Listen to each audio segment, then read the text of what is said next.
Biaya overhead pabrik alias BOP adalah salah satu komponen biaya operasional perusahaan, tetapi tidak berkaitan secara langsung dengan proses produksi yang terjadi. Dalam kata lain, BOP adalah biaya-biaya tidak langsung yang timbul dari proses produksi atau penyediaan layanan. Peran BOP sangat fundamental dalam sebuah perusahaan karena merupakan salah satu unsur yang membentuk suatu biaya produksi, bersama dengan biaya bahan baku langsung dan biaya tenaga kerja langsung. Sayangnya, pencatatan dan perhitungan BOP kerap luput. Alasan paling utamanya adalah karena BOP juga cenderung sulit diidentifikasi dan dihitung dibandingkan biaya bahan baku langsung maupun tenaga kerja langsung. Assalamualaikum warahmatullahi wabarakatuh. Perkenalkan, nama saya Muhammad Iqbal Dirgantara, NIM 211100270. Di sini saya akan menjelaskan biaya overhead pabrik menurut sifatnya. Yang pertama itu ada biaya bahan penolong. Adalah bahan yang tidak menjadi bagian dari hasil produksi atau bahan yang nilainya relatif kecil dibanding harga keseluruhan produk. Yang kedua itu ada biaya tenaga kerja langsung. Adalah tenaga kerja perusahaan yang upahnya tidak dapat diperhitungkan secara langsung kepada produk atau tidak terlibat langsung dalam kegiatan produksi. Yang ketiga itu biaya reparasi dan pemeliharaan. Adalah biaya suku cadang, biaya bahan habis pakai, dan harga jasa yang perlu dikeluarkan perusahaan untuk keperluan perbaikan dan pemeliharaan mesin produksi dan kendaraan dan alat-alat perusahaan lainnya. Itulah yang bisa saya sampaikan. Wassalamualaikum warahmatullahi wabarakatuh. Warahmatullahi wabarakatuh. Perkenalkan, nama saya Nurul Hasisa dengan NIM 211100286. Baiklah, saya akan di sini menyebutkan dan menjelaskan jenis-jenis BOP yang terbagi menjadi 3. Yang pertama adalah biaya overhead tetap, yang artinya overhead yang jumlahnya tidak berubah-ubah tiap kali pembayaran. Contohnya seperti pajak, gaji karyawan non-produksi, biaya sewa aset non-produksi, dan sebagainya. Dan yang kedua adalah biaya overhead variabel, yang artinya overhead dengan jumlah berubah-ubah menyesuaikan intensitas aktivitas perusahaan. Contohnya seperti biaya periklanan, bonus pembayaran jasa agensi, alat tulis kantor, dan sebagainya. Adalah biaya variabel semi, yang artinya gabungan antara biaya overhead tetap dan biaya overhead variabel. Akan tetapi untuk mencapai titik nol, perusahaan berkewajiban untuk melakukan pembayaran minimum atas biaya overhead tersebut. Sekian dari saya. Assalamualaikum warahmatullahi wabarakatuh. Pengelompokan BOP. Setiap perusahaan atau pabrik tentu memiliki rencana anggaran usaha. Untuk memudahkan proses dalam suatu pengambilan anggaran usaha dengan cara mengelompokkan BOP. BOP dikelompokkan dalam 3 bagian berbeda dengan berbagai elemen penyusunnya. Berikut ini elemen biaya overhead pabrik dalam setiap kelompoknya. 1. Menurut sifatnya. BOP dalam pabrik atau perusahaan menurut sifatnya dibagi dalam 3 elemen berbeda, yaitu 1. Biaya bahan pendukung atau penolong. Artinya bahan yang bukan merupakan hasil produksi atau bahan yang nilainya lebih kecil dari harga keseluruhan produk. 2. Biaya untuk tenaga kerja tidak langsung, yaitu tenaga kerja yang nominal upahnya tidak bisa dihitung secara langsung dari hasil produksi. 3. Biaya perawatan atau pemeliharaan, yaitu seperti ongkos perbaikan alat produksi, perbaikan kendaraan, dan pembelian suku cadang. Bagian 2. Menurut perilaku akibat perubahan volume output atau produksi. Dalam kelompok ini juga terdapat 3 elemen penyusunnya. Di antaranya 1. BOP tetap.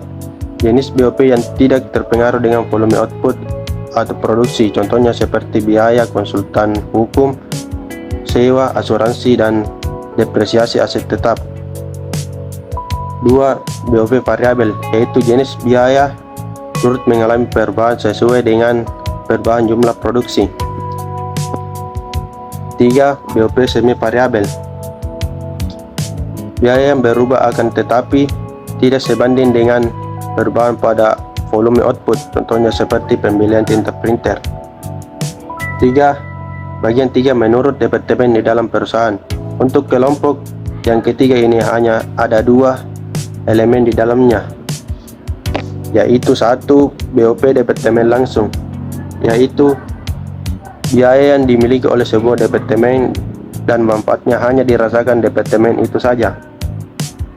2. BOP departemen tidak langsung, yaitu biaya yang memberikan manfaat bagi departemen tersebut berikut dengan departemen lainnya. Baik, perkenalkan nama saya Murdi Jamal Jarre dari kelas MS 1A dengan NIM 2110431. Saya akan membahas tentang materi penyusunan anggaran biaya overhead pabrik. Penyusunan anggaran biaya overhead pabrik harus mencakupi perencanaan tentang: yang pertama itu jenis produk yang dihasilkan, yang kedua produk yang diproduksi, yang ketiga departemen atau tempat di mana biaya dialokasikan, yang keempat tarif biaya overhead pabrik per satuan kegiatan, yang kelima waktu atau kapan diproduksi yang dilaksanakan.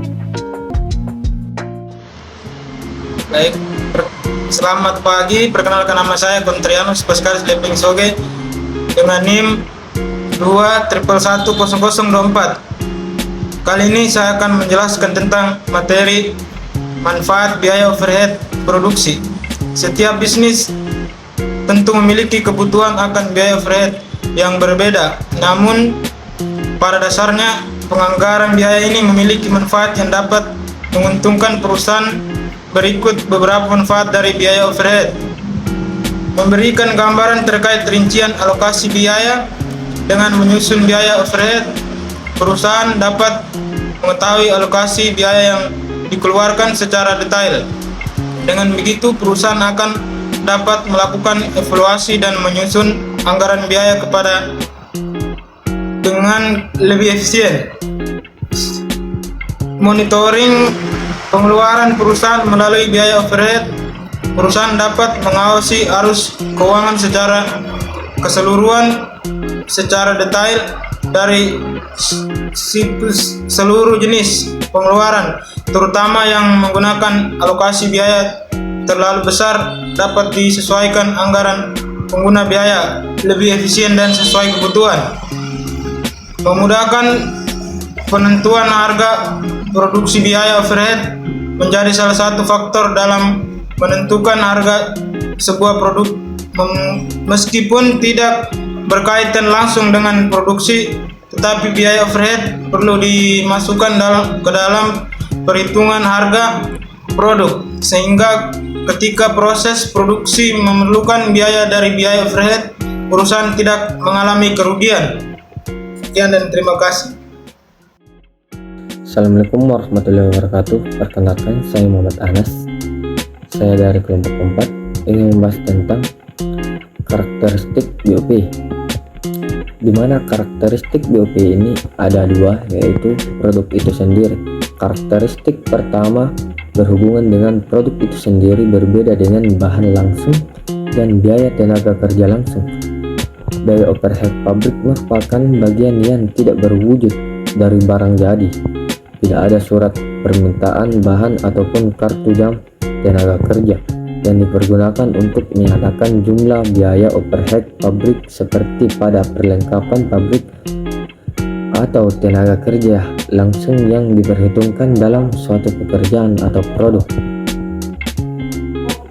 2 itu jumlah volume produksi. Karakteristik dalam jumlah volume produksi kedua menyangkut perubahan berbagai unsur biaya overhead karena adanya perubahan volume produksi, yaitu overhead biasa bersifat tetap, variabel ataupun semi variabel.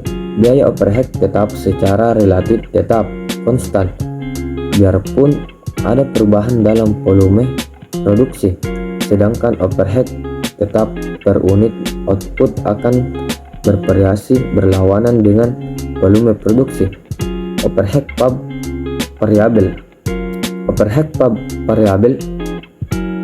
bervariasi secara sebanding dengan output produksi. Overhead semi variabel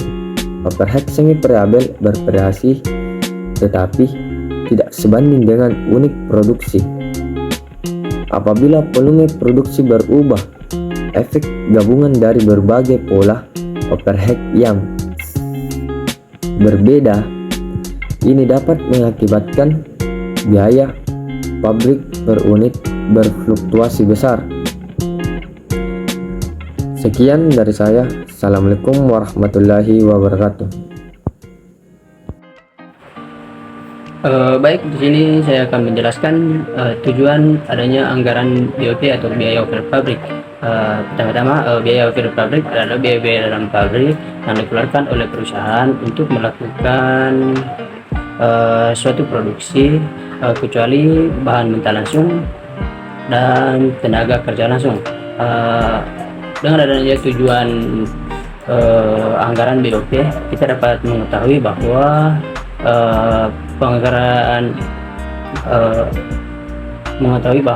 penggunaan biaya secara lebih efisien untuk menentukan harga pokok secara tepat. Yang ketiga, untuk menentukan pengalokasian dana biaya overhead pabrik sesuai dengan tempat atau departemen di mana biaya dibebankan. Keempat, sebagai alat pengawasan biaya overhead pabrik atau BOP itu sendiri. Dengan demikian, anggaran biaya overhead pabrik berguna sebagai dasar untuk penyusunan anggaran harga pokok produksi, anggaran harga pokok penjualan, dan anggaran kas. Baik, selanjutnya cara perhitungan BOP atau biaya overhead pabrik. Untuk bisa menerapkan BOP dalam usaha kita sendiri atau usaha teman-teman, kita cukup hanya dengan memahami arti komponen juga manfaatnya. Hal lain juga yang tidak kalah penting untuk istilah ialah cara menghitung biaya overhead pabrik. Berikut ini adalah cara-cara perhitungannya. Pertama, misalkan anggaran setiap divisi. Cara perhitungan biaya overhead pabrik atau BOP. Untuk bisa memahami BOP dalam usaha kita atau usahanya teman-teman, kita cukup tidak cukup dengan hanya memahami arti atau komponen dan juga manfaatnya. Hal lain juga tidak kalah penting untuk dipahami ialah cara perhitungan biaya overhead pabrik. Untuk mengetahui caranya, saya bisa menjelaskan sebagai berikut. Satu, memahami anggaran setiap divisi, yang dimana cara perhitungan BOP yang pertama yakni dengan memisahkan anggaran dari atau departemen dalam perusahaan. Yang kedua, membuat total estimasi BOP atau biaya overhead pabrik. Cara yang kedua ini yaitu dengan mengumpulkan seluruh BOP dari setiap divisi dalam perusahaan untuk kemudian dianalisis sekaligus. Dengan begitu kita bisa menentukan budget anggaran untuk total BOP keseluruhan. Umumnya wewenang ini ada pada bagian keuangan atau pemilik dari perusahaan. Yang ketiga, menghitung persentase BOP atau biaya overhead pabrik. Cara menghitung yang ketiga atau terakhir yaitu dengan mencari presentasi kebutuhan BOP pada setiap divisi dan membagi sesuai keperluannya. Apabila dibandingkan dengan dua metode perhitungan sebelumnya, cara terakhir ini mungkin cara yang paling umum digunakan saat ini. Alasannya karena lebih simpel dan cepat. Anda hanya perlu BOP keseluruhan dibagi dengan total biaya produksi dikalikan dengan 100%. Dari persentase tersebut lantas dibagi kembali untuk tiap divisi sesuai kebutuhan. Umumnya divisi marketing mendapat budget BOP terbesar. Hal ini dikarenakan kewajiban mereka dalam memperluas pemasaran produk membutuhkan anggaran yang cukup besar. Oke, baik, itulah materi yang saya paparkan. Jika ada kesalahan mohon dimaafkan. Terima kasih. Cara perhitungan biaya overhead pabrik. Untuk bisa menerapkan BOP dalam perusahaan Anda tidak cukup harus memahami apa itu BOP, apa saja jenis-jenisnya, apa manfaatnya, dan lain-lainnya. Tetapi Anda juga harus memahami bagaimana cara perhitungan biaya overhead pabrik dalam perusahaan Anda. Berikut adalah cara perhitungannya. Yang pertama, memisahkan anggaran setiap divisi atau departemen dalam perusahaan. Dalam penerapannya, Anda harus mengumpulkan informasi terkait estimasi biaya setiap divisi untuk kemudian dianalisis pengajuan overhead cost-nya masing-masing. Yang kedua, membuat total estimasi BOP, yaitu dengan mengumpulkan seluruh BOP dari tiap-tiap divisi dalam perusahaan untuk kemudian dianalisis sekaligus. Dengan begitu, Anda bisa menentukan budget anggaran untuk total BOP keseluruhannya. Umumnya, wewenang ini ada pada bagian keuangan atau pemilik perusahaan. Yang ketiga, menghitung persentase BOP, yaitu mencari persentase kebutuhan pada setiap divisi untuk membagi sesuai keperluannya. Apabila dibandingkan dengan dua metode sebelumnya, cara terakhir ini yang paling umum digunakan saat ini. Alasannya karena lebih simpel dan cepat. Anda hanya perlu BOP keseluruhan dibagi dengan total biaya produksi dan dikalikan 100%. Dari persentase tersebut lantas dibagi kembali untuk tiap divisi sesuai kebutuhannya. Umumnya divisi marketing mendapat budget BOP paling terbesar. Hal ini dikarenakan kewajiban mereka dalam memperluas pemasaran produknya yang membutuhkan anggaran cukup besar. Fungsi BOP. Setelah paham cara menghitungnya, Anda juga perlu tahu apa fungsi penting perhitungan BOP bagi perusahaan. Apa saja fungsinya? 1. Acuan estimasi anggaran bagi tiap definisi. Hal ini untuk memudahkan analisa keuangan perusahaan dan melakukan penyesuaian atas rencana anggaran. 2. Mengelola pengeluaran di luar produksi. Arus keuangan perusahaan harus senantiasa diawasi selama meminimalkan kesalahan, juga menghindari kecurangan. BOP adalah biaya yang rawan disalahgunakan, oleh karenanya harus dikelola dengan benar oleh pihak yang berwenang. 3. Meningkatkan efektivitas dan efisiensi penggunaan BOP. Dengan menghitung BOP, divisi keuangan akan lebih mudah menentukan BOP prioritas. 4. Menjadi dasar penentuan strategi usaha ke depannya. Ini bisa terjadi ketika terdapat aktivitas riset produk maupun analisa pasar. Biaya yang kegiatan tersebut tentu berasal dari BOP. Dengan begitu, secara tidak langsung BOP juga bisa dijadikan dasar strategi bisnis di masa mendatang.